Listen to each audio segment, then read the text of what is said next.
wanted to give you a quick update on my Remington Nylon 66 and my CBC clone. First of all, if you've seen my previous video, out at the range with these guns, the captioning is AI generated, and there's quite a few instances of incorrect pronunciations or translations of things I'm saying. I noticed in the caption it was saying CVC, and it's actually CBC. But anyway, so I found a scope laying around for the Remington. It's just a overkill scope, but it's what I had laying around, and it's a see-through scope, so I can still use the inner sights. But with my vision problems, I think this will work out just great for me.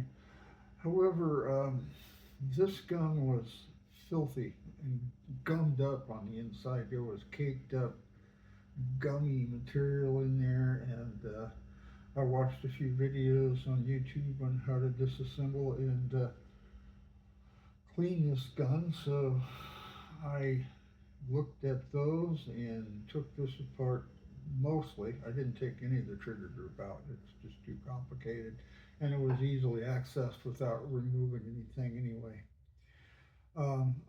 So what I found was the barrel has a ring in it, and it was either they got a squib and shot another round, or I don't know, but there's a ring in the barrel. So I have another barrel coming. It's a replacement used barrel, but thing in the description says it's a good barrel and just needs a little cleaning.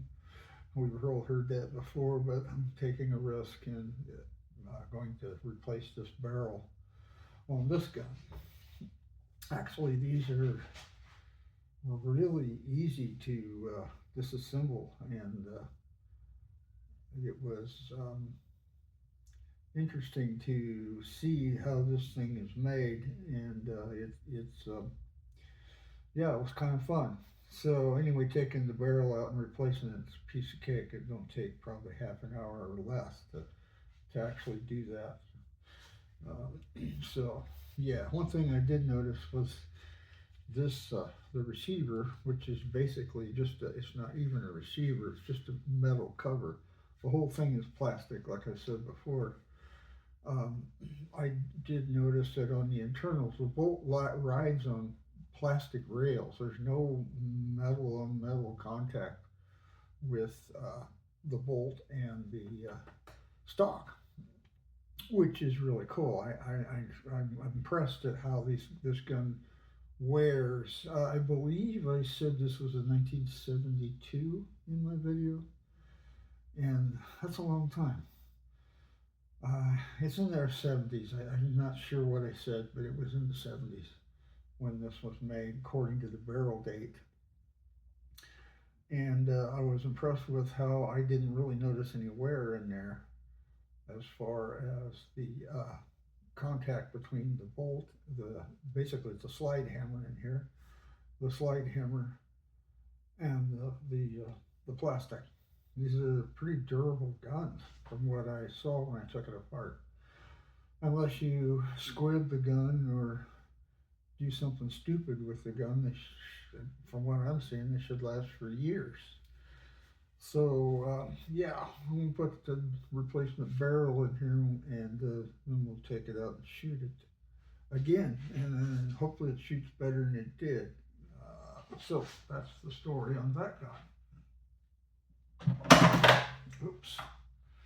This firearm, the CBC, from everything I've seen, it's an exact copy of the Nylon 66.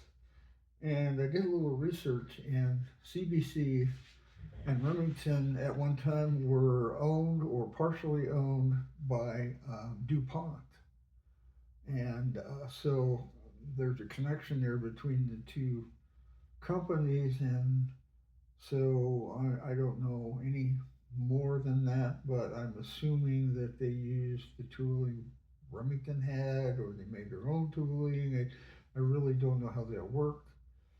But since they were partially or completely owned by uh, DuPont, that's the reason I see that these two guns are identical. I believe, in fact, the parts will interchange.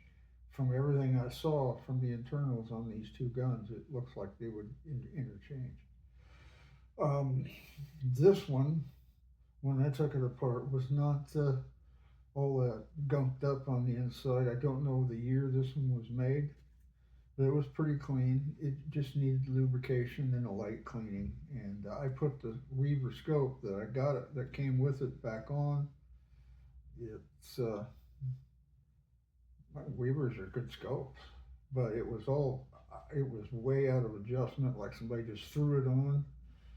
And so yeah, so I'm going to take this one back out as is. It doesn't really need anything, and try and dial the scope in, and then take it to 50 yards and shoot it some more, because this shot really well with our sights at 50 yards. But my old eyes were starting to get tired and blurry towards the end of my session on Friday. But this is a beautiful firearm. It really is. It's a really nice looking gun. I don't know. Again, like I said, I don't know how old it is. And this one is really in decent shape as well. It's got a little, somebody scribed an initial in there. This piece is replaceable. It's not a big deal. It pops off pretty quick as well. So